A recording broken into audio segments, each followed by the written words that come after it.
¿Qué historias se contaban? Bueno, por ejemplo, la persona que más hizo o que más habló sobre lo tétrico del trabajo del doctor Ara fue Manrique. Lamentablemente no está vivo para poder confirmar lo que yo le estoy diciendo, pero eso lo decía todo el mundo.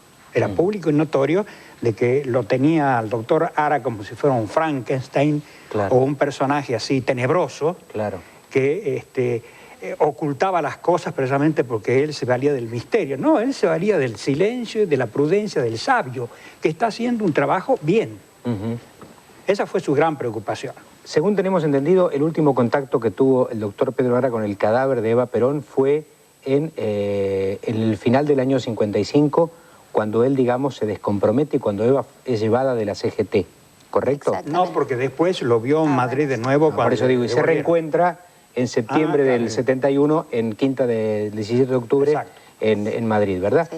Durante todos esos años, el doctor Ara no tuvo noticias del cadáver de Eva, hablo desde el punto de vista familiar, ¿no? No, y fue una pesadilla continua para él, porque no había lugar a donde fuere, sobre todo en España, que no llegaran todos los periodistas a preguntarle qué sabía, y no sabía nada, pero nada. Nunca tuvo información, nada, nunca fue consultado. No, ni la más remota. Solo lo consultaron cuando apareció esa vez en Puerta de Hierro y lo llamó Perón. Que lo llamó Perón personalmente. Nada más. A través de López Rega. Y le contaban cosas, pero naturalmente las cosas que les contaban eran rumores que esa gente había oído y que le iban a contar a él. Y pedían que él les confirmara si esos rumores eran ciertos. Y el doctor Ara no lo sabía, por supuesto. Claro. ¿Y por qué sienten ustedes que de pronto se tejió aquella historia tan truculenta sobre la relación del doctor Ara y el cadáver de la señora de Perón? Yo creo que es muy sencilla la cosa. Si se hubiera tratado del cadáver de cualquier mujer, de la esposa de un señor no conocido, no hubiera pasado nada. Pero era el cadáver de Eva Perón. Entonces, todo perdón, en la... Sí, no, está bien, está bien. Yo nunca fui peronista, pero soy respetuoso de la gente. Pero los gorilas que existían en aquel entonces, así se les llamaba, tenían un odio tan profundo que cualquier cosa que dijeran para desprestigiar tanto al cadáver como al doctor Ara o a Perón o al que fuera, lo hacían. Claro. A la vuelta de los años, ¿el doctor Ara fue amigo de Perón? No. Nunca más lo vio. Digamos que tuvo una actitud meramente profesional. La última vez que lo vio a Perón fue en Puerta de Hierro cuando lo llamaron para que verificara el estado del cadáver de la señora. A mí hay un tramo del libro que me conmovió especialmente, ¿no? El día que se llevaron a Eva de la CGT, dice que se retiraron unas últimas flores que habían puesto ustedes. Sí, yo no estaba. Cuénteme, Cristina, a ver. Yo era muy chica y realmente, bueno, papá, menos mal que decidió llevarnos porque nos llevó el 12 de noviembre del 55 y al día siguiente fue cuando cayó el gobierno de Lonardi y vino el gobierno de Aramburu y ya las cosas se complicaron y a lo mejor no hubiéramos podido ir. Y él pensó que esto era un hecho histórico que había hecho su padre y que teníamos que verlo, ¿no? Pero yo realmente lo que me acuerdo, bueno, primero cuando la vi, me pareció que... Cuando usted dice chiquita, ¿cuántos años tenía? Tenía 10. 10 años. Cuando se murió Evita tenía 7 y cuando era 3 años después. Y realmente me pareció como que estaba dormida, como una persona dormida con cara de mucha paz, pero inmediatamente es como que la asocié con lo de Blancanieves, porque tenía como una tapa de vidrio así que la cubría. Y bueno, como yo tenía esa edad, se me ocurrió que era igual a Blancanieves. De manera tal que su papá, digamos, insistió para que usted fuera, ¿o fue un pedido suyo, Cristina? Mío no, yo era la más chica y papá debe haberles dicho a mamá y a mis hermanas que nos iba a llevar ahí. Y nosotros todo el tiempo supimos que papá... Él decía, voy al laboratorio, teníamos el teléfono, lo llamábamos, sabíamos que estaba ahí. Y que estaba trabajando en eso. Claro, pero es como que no nos comentaba mucho... También para que no digamos cosas que no sabíamos o... Esta fue la única vez, digamos, que usted fue a ver el cadáver de Evita. La única. La única vez. ¿Y usted, Blanca, fue? Yo nunca. Yo no estaba acá, estaba en Barcelona. Ah, está bien. Es por ese motivo, digamos, ¿no? Por ese motivo. Ingeniero Fossati, El doctor Ara, en todos esos años, digamos, de trabajo, ¿usted lo conoció posterior a él en España? Mire, yo lo conocí al doctor Ara en el año 63. Sí. Yo fui a España a cumplir con una beca de posgrado en la Escuela de Ingenieros de Madrid. Sí. Y el coronel Silva Nieto me dio una carta que era ya amigo de antes. Claro. Entonces yo me presenté y bueno, ahí lo conocí, nos hicimos muy, muy amigos. Lo que yo quiero preguntar es si a la vuelta de los años el doctor Ara sentía que el cadáver de Eva había sido su gran obra desde el punto de vista científico y técnico. No sé cómo responderle, pero le voy a decir lo que yo supongo. Sí. En primer lugar, fue el más espectacular de sus trabajos. Claro. ¿No es cierto?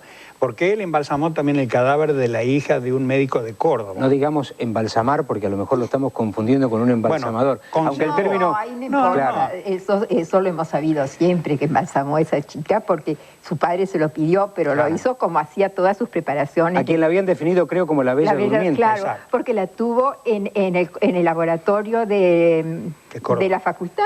Claro. Claro, mientras él estuvo allí, y en cuanto se fue a España la hizo enterrar. Pero hubo mucha gente de Córdoba que la iba a ver.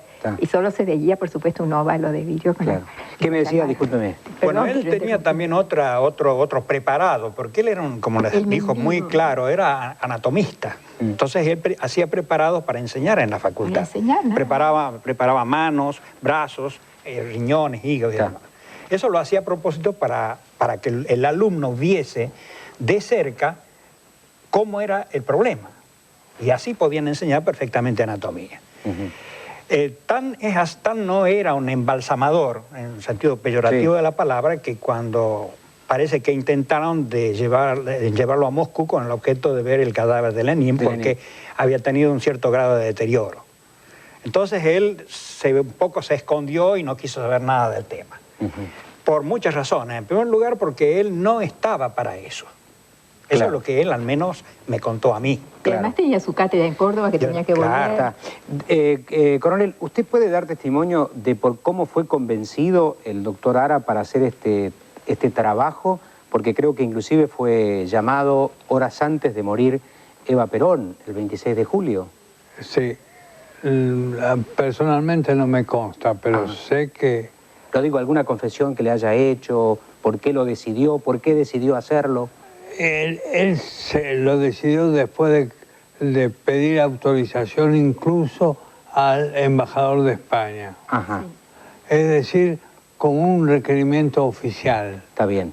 Hacia esa... Es decir, que digamos que la Embajada de España en la Argentina avaló. Siempre lo respaldó. Siempre lo respaldó. Además les pareció que no tenía por qué negarse. Que era una cosa puramente técnica. Pero hay detalles que quisiera comentar sobre eso, son los siguientes. Cuando le fueron a hablar sobre el tema del embalsamamiento de la señora, él dijo, pero hay otros médicos argentinos que pueden hacer ese trabajo. Claro. No sé para qué me buscan a mí, gente competente. Yo, si quieren, los puedo asesorar en algunas cosas, pero ellos lo pueden hacer. Bueno, la cuestión es que se hicieron las consultas y el propio Perón tomó la decisión. No, el que va a hacer el trabajo es el doctor Ara, punto. Claro. Así fue la historia. Eso es lo que me contó y creo que lo refleja. ¿Esto le ganó una amistad con Perón? No. ¿No tuvo trato en aquellos años directos? No, el doctor Ara era un hombre que no se quería meter en temas políticos. En primer lugar, porque él era español. Sí. Y en segundo lugar, porque él no quería crear conflictos de ninguna naturaleza. Él era un hombre crítico. Es decir, cuando él advertía alguna cosa que no le gustaba, la comentaba, no la publicaba en los diarios, por supuesto. ¿En algún momento el doctor sintió que podía correr peligro su vida por el trabajo que había hecho? No por parte de los peronistas, sino por parte de los adversarios. Decíamos que en un momento que se reencontró con el cadáver de Eva en septiembre del 71, cuando finalmente es entregado, como bien lo dice el informe, en Madrid, en la Quinta, el 17 de octubre. En el final del libro, que es un capítulo escrito con posterioridad, él cuenta cómo encontró el cadáver. Alguna crónica especializada de aquellos años dice que tenía muchas más mutilaciones y mucho más deterioro que el doctor Ara vio. ¿Qué podemos decir al respecto? El doctor Ara me dijo que no, que el cadáver tenía las lógicas magulladuras debidas a los traslados. Es decir, si usted lleva un cajón y lo da vuelta o lo corre, se golpea la nariz, la cabeza, los brazos, etc. Pero no hubo, digamos, ningún acto a propósito. Nadie le cortó un dedo, nadie le sacó una mano, nadie la golpeó, nadie le pegó. Por lo menos lo que él vio en Madrid. Pero entre que la vio, entre esa última vez que la vio papá y después, hasta que el cadáver llegó acá... Ah, bueno, eso es otra historia. Claro, eso ya no lo puede saber. 4 años. Eso no podemos saber. Claro. No, lo que él vio, yo le cuento lo que él me contó a mí. Allá, al lado de... ¿Hizo allí también algunos trabajos de restauración? No, él piensa, el doctor Ara pensaba, y eso lo puedo decir ahora, él pensaba de que Perón quería que él hiciera la restauración del cadáver, pero parece ser de que la influencia en aquel entonces de López Rega hizo que le dieran el trabajo a otra persona. A otra persona, no a él. No a él. Bien. Señoras, gracias por haber venido. Señor, gracias por haber venido. Coronel, muy amable por haber venido. Nos vamos a la pausa y retornamos enseguida.